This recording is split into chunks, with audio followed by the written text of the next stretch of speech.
Hello, welcome to another devotion from Wisconsin Lutheran Chapel. We're so pleased to have you joining us, and it is always our prayer that you receive strength from God's Word. Today I want to talk to you a little bit about verses from Ephesians chapter 1. I'll read for you verses 4 through 6 of Ephesians 1. There the Apostle Paul wrote this, "For he chose us in him before the creation of the world to be holy and blameless in his sight. In love, he predestined us to be adopted as his sons through Jesus Christ, in accordance with his pleasure and will, to the praise of his glorious grace, which he has freely given us in the one he loves."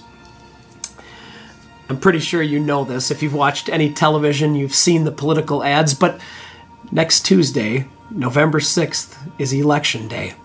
And I'm going to guess that some of you out there who are watching this video, this might be the first national midterm election that you've had a chance to vote in.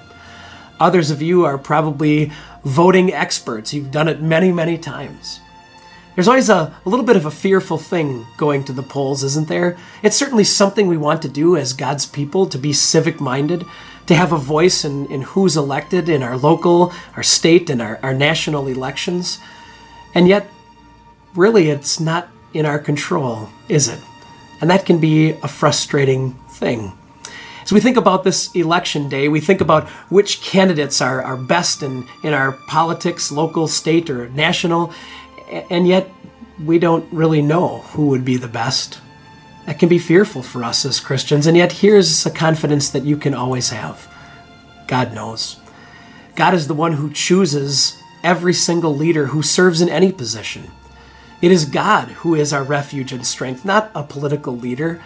And it is God who promises that he will use all things for our good.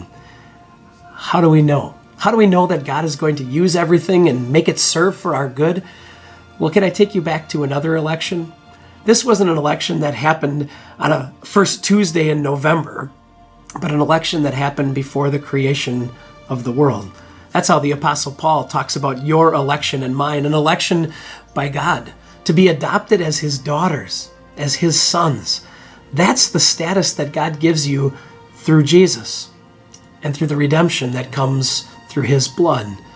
What an amazing promise of God, better than being any mayor or governor or even president. You have the status of sons and daughters of the King.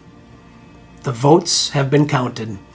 The votes are in. God says you are his, and you will live with him forever in eternity. No matter what happens this November 6th, that's something that you can count on. Thanks for joining us for this video. We'll see you in a week.